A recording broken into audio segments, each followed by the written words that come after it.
Assalamualaikum warahmatullahi wabarakatuh. We are from Group 5, and we will presentation our discussion about discourse, change, and hegemony. My name is Maya Oktaviani Putri. My student number is A320190134, and my friend is Ikhla Madina Lailatul Fitria. Her student number is A320190116. The first presentation will be started by Ikhla Madina. This time is yours. Okay, thank you, Maya. The first is abstract. The technologization of the discourse to identify distinctively and contemporary mode of a language policy and planning the application specifically to the discourse of the sort. Technologies which Phone code 790 identify as the constitutive of the power in the modern society. The technologization of the discourse involves the combination of number one is research into the discursive practice of the social institution and the organization, and the number two is redating of the task practice in the accordance with particular strategies and the objective usually task of the manager of the bureaucrat, and then number two is training of the institutional personnel in this redaction practice. Okay, this presentation will be continued by Maya. First, discourse and hegemony. In the case of technologization of discourse, there are clear tendencies at national and even transnational levels which can be linked to state and dominant class, including capitalist multinational interests without too much difficulty. Yet, it is not possible to trace them to one or even several particular moments of location of central policy formation. Rather, the policies and planning which underlie processes of discourse technologization have been determined at different levels and different times, in many different institutions and organizations within the private domain as well as within the public domain. Such a theory is available in Gramsci's studies of the structure of power in Western capitalist society after the First World War, and the sort of revolutionary strategies they implied.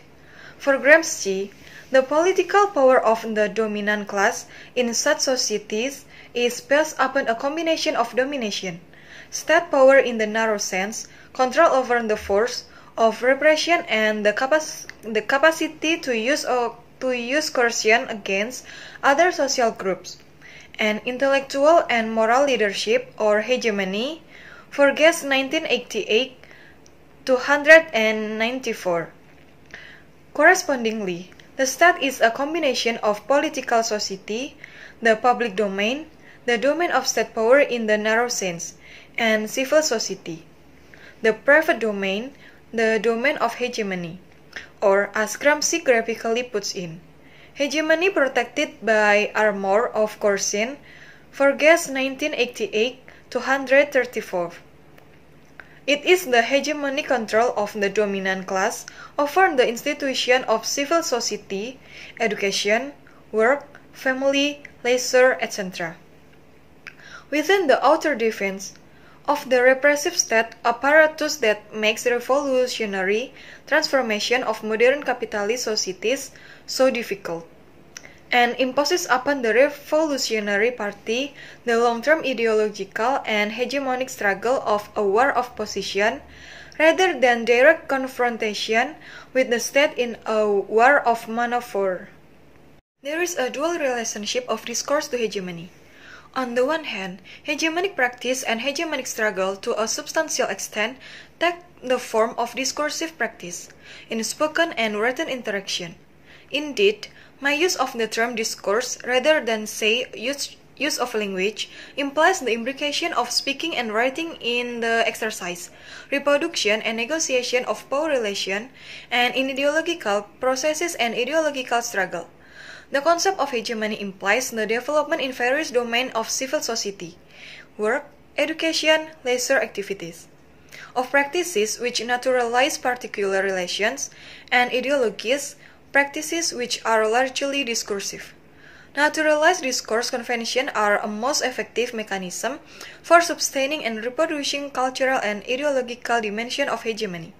Correspondingly, a significant target of hegemonic struggle is the denaturalization of existing convention and replacement of them with others.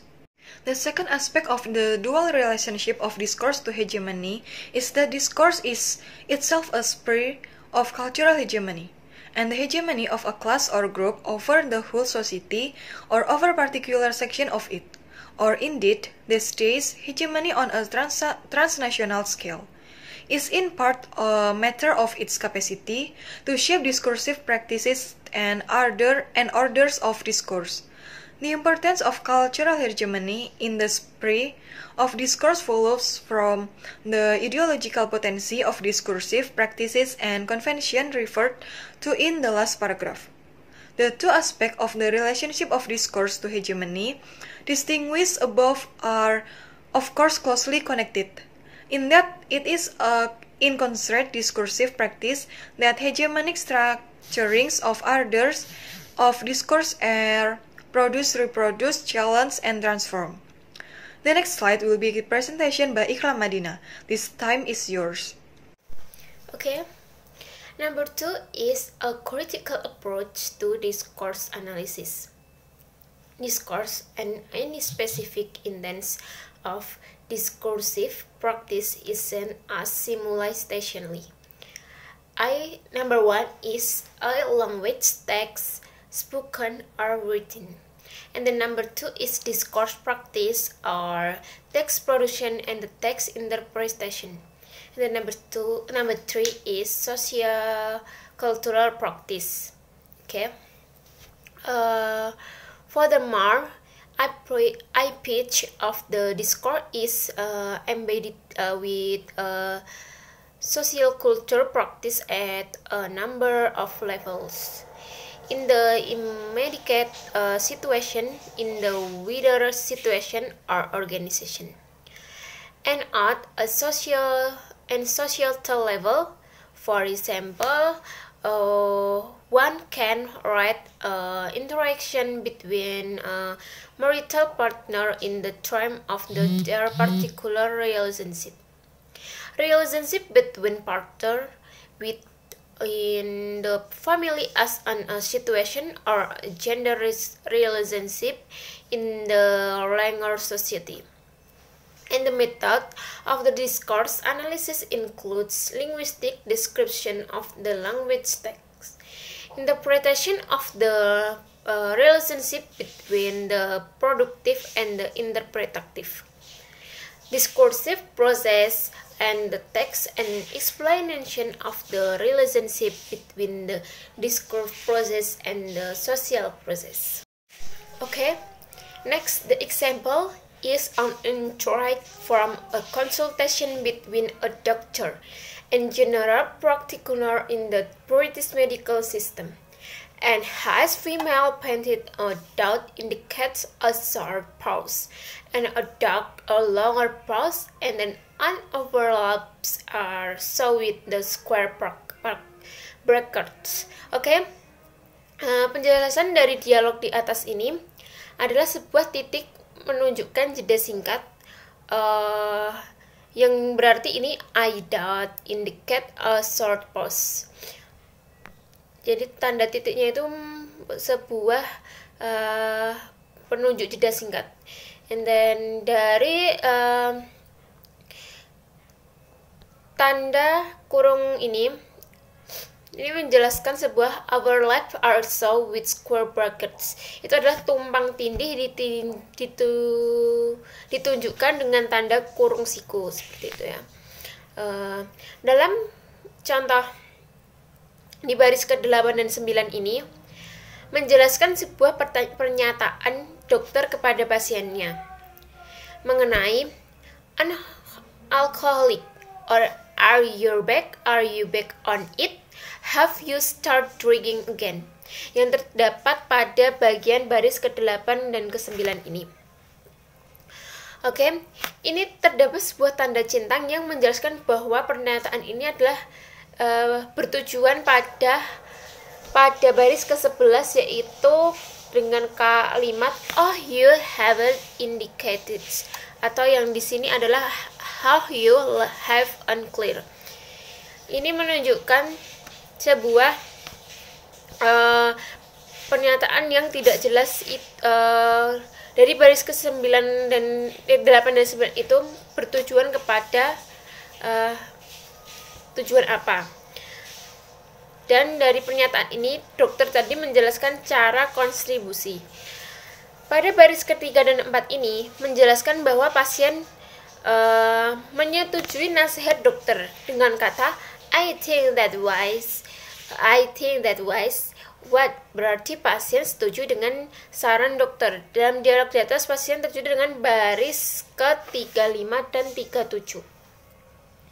Ya, dengan kalimat setuju, I think, saya pikir, mencakup pada penanda modalitas subjektif eksplisit yang memodulasi otoritasnya dan direktifnya. Okay, next. In terms of discourse practice is approach to me that the doctor is correctively articulating to the different discourse conversation that associated with the traditional medical consultation and that associated with the counseling. Jadi dari pernyataan dokter ini adalah menunjukkan sebuah konsultasi tradisional yang mencakup pada agenda menentukan struktur interaksi yang menyatakan sebuah pernyataan, penilaian, dan arahan dokter. Okay, I am more outwardly counseling feature is the degree of the empathy shown by the doctor in the textual form of his substantial back channeling activity and whom right, yes, and so on. And the nature of the discourse production process can itself be referred to the wider societal practice within which it occurs. This is discussion point to the necessary interpretation of the micro and analysis of specific discourse sample and a more macro analysis of the longer term, the tense affecting order to discourse, the construing and the restructuring of the hegemonies in the spread of the discursive practice and the language policy and the planning. Jadi, dalam dimensi makro ini merupakan sebuah bagian dari konteks setiap peristiwa diskursif yang diperlukan untuk interpretasinya. Tidak ada penjelasan tentang teknologi wacana atau perkembangan makro lainnya yang dapat mengabaikan penyelidikan tentang bagaimana inisiatif perencanaan diterima dan ditanggapi, diadopsi, lip service, diakomodasi, dan dilawan, yang hanya bisa datang dari analisis sampel wacana tertentu. Analisis mikro dan makro adalah wacana dan perubahan diskursif saling bergantungan. Okay? Then number 3 in this presentation will be continued by Maya. Third, technologization of discourse. Technologization of discourse is a process of intervention in the sphere of discourse practices with the objective of constructing a new hegemony in the order of discourse of the institution or organization concerned, as part of a more general struggle to impose restructure hegemonies in institutional practices and culture. This is done through a process of redesigning existing discursive practices and training institutional personnel in the redesigned practices on the basis of research into the existing discursive practices of the institution and their effectivity. be it in the terms of the efficiency of organizational operation, the effectiveness of interaction with client or publics, or the successful projection of image. Of discourse are more specifically a variety of what Ross and Miller call technologies of government, the strategies, techniques, and procedures by means of which different forces seek to render programs operable. The network and relays that connect the aspiration of authorities with the activities of individual and group. Ross and Miller, 1989. The final characteristic of discourse technologization in my list is that it constitutes a powerful impetus towards standardization and normalization of discourse practices, across as well as within institutions and different types of work. The importance of expert outsider as discourse technologies, the shifting of the policing of discourse to a transcendent opposition above particular institution, and the trend towards context-free discourse techniques. All of those are centralizing and standardizing pressures upon discourse practice, pressure which meet with resistance, however, as I shall suggest below. The contemporary prominence of technologization of discourse reflect the increasing relative importance of discursive practices in certain areas of social life, especially various types of work. It is well known that there has been an increase in service industry at the expense of manufacturing industry, and the skills necessary for jobs in service industry are to a substantial extent communication skill. The last slide will be presentation by Iklam Madina. This time is yours. Okay, last slide, conclusion. The technologization of discourse as an emergent domain of the language police, and the planning and have tried to locate in the within and the view of the social and the cultural change, which highlight the role of this discourse. Insisting at the same time that the discursive aspect of the change, including policy and the planning dimension, shall be investigation with the method with interrogate micro and macro models of the analysis. Okay, I think that's all our presentation about discourse, change, and hegemony. Thank you and wassalamualaikum warahmatullahi wabarakatuh.